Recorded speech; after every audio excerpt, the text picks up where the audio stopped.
This is day 3 of my 30-day challenge, my Facebook Live challenge, and I'm a little emotional this morning when I was thinking about what I wanted to share. This is for those of you that are sort of in the trenches right now. You're making changes and you're not yet seeing the results of those changes. Okay, we've all been there. So the process is that as we notice things that we want to shed and want to grow into, the process is that we may lose people that aren't leveling up with us, that aren't growing up with us. And that can be really painful, right? But I just want you to remember to have hope that this isn't the end of the story. Like right now, what you're in is not the end of the story, okay? So let people be on their own path without you trying to force them in sharing like all these new insights that you have, because if they're not ready, they're not ready, and that's okay. We all have our own journey and our own path, and we all start to come into awareness and wake up at different times. And the other big piece is self-compassion. So self-compassion is huge as you are moving through challenging times. Like that last post that last video I did about forgiving yourself immediately is one of the most compassionate things that you can do for yourself in this journey. And I wanted to talk a little bit about being an empath, because I know that a lot of you are empaths. And so what is an empath? Hi, Roxanne. What is an empath? An empath is somebody that feels really, really deeply and is aware of the energies around them and may pick up on the energies around them. So an empath is somebody that it might be hard to be in crowds, or you're around somebody that's upset or depressed and you kind of take that on, or angry. It's like you're very porous in your emotions. And for kids that are empaths, that can be really hard for parents. So parents often shut it down. Like they want to shut it down. They want to tell you, oh, stop. Oh, that's crazy. You're not really feeling that. Or, oh, stop crying. Or suck it up. Or, because they actually don't know how to deal with it.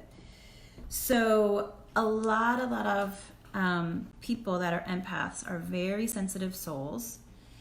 And what that means is you're actually an evolved soul and you are here to help others, but you need to develop tools to protect yourself, because if you are taking on other people's energy, you first of all are not able to help them because you're not neutral.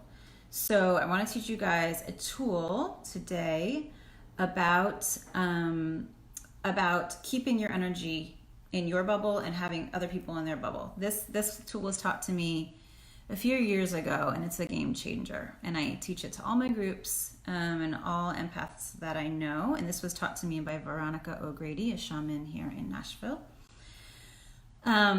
So all you want to do, it's really easy. All you want to do is imagine a bubble around you. So imagine this big bubble above, below, around you at all times. And imagine the other person in a bubble as well, okay? The thing with this is that when you imagine, you actually are creating it on a different plane. So trust, when you're imagining something, you're starting to build that up, okay? It is going to take practice. You're going to have to practice and do it all the time, especially in situations where you feel like you're taking on other people's stuff, other people's emotions. Just imagine this big bubble around you, and you can imagine it like nice and thick and things bounce off of it. You can imagine it as light. I had a great time to practice. I had a full year, very, very challenging year with a very challenging person in my life. And so anytime I felt like I was being attacked, then I was able to put that button up put that bubble up and feel that their energy kind of bounced off and didn't come in. And what would happen is I would hear what they were saying. I would see what they were saying, but I wouldn't feel it. It wouldn't kept me in the chest. And so this is a tool that has been used through like all masters throughout time to keep your energy to yourself and keep the other person's energy to their self. And there can still be an exchange of love and light and all that. So what I've done with some of my clients is when they're practicing this, I was like, just have, maybe buy one of those little bottles, like kids' bubbles, and have that on your desk. So that when your boss comes in or when somebody comes in that activates you or that you feel like you take on their energy, you just imagine that bubble all around you. This is only going to be developed with practice. You just have to practice. And for me, I'm at a point that I don't have to think about it anymore. So it's just there, and I really don't take on other people's energy. And once in a while, if I'll start to feel myself drained or I'll start to feel myself like upset, I'll ask the question, is this mine or someone else's? So is this mine or someone else's? You can ask that question. And I'll notice, like, if it's not mine, ooh, okay, I don't want this. And so I'll just imagine like light coming in, cleaning it. You can send it back to source energy, or you can send it back to them. But again, these tools are only going to work if you practice them, if you practice. So again, this is a tool for empaths. And tomorrow I'm going to talk a little bit more about empaths. But there's one other thing I wanted to share. So on my Facebook memories today, this great quote came up that I shared like years ago that I'd forgotten about. And I want to read it to you guys. I reshared it. It's on my wall, but it's from Katie Gallianti. And this is for empaths, and it's really for all of us. And it says, overall, I get that if we truly understood the bigness of the times we live in and of the process for which we have volunteered to embody, we would be astounded. And if we truly understood who we are and what we have come here to do, we would have great respect for ourselves for participating in such a big journey. Now is the time to pat ourselves on the back for being here, without that inner critic chatter that so often tries to convince us of our shortcomings. We are all flawed in our own unique ways, but we are all also magnificent in just as many unique ways. May we be blessed with self-compassion and self-love in great measure during these changing times. So that really hit me this morning when I read that quote. And again, it is on my wall. I reshared it. But the self-compassion and self-love are absolutely essential as we go through challenges. They are absolutely essential. So notice, first of all, like, who is in your life? Who are you surrounding yourself with?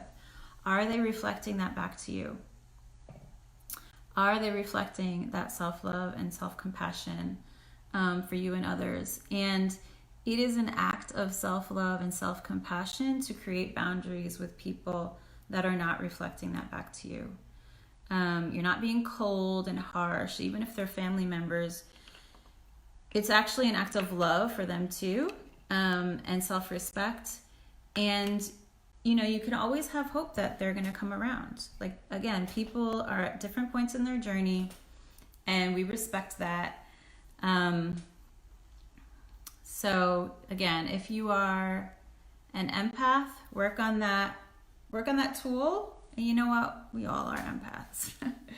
all of us that feel, and all of us that are here to uplift and help others are all empaths. So that tool about having the bubble around you and visualizing it, practicing it, is going to be life-changing. And I will I'll share more tools for empaths tomorrow.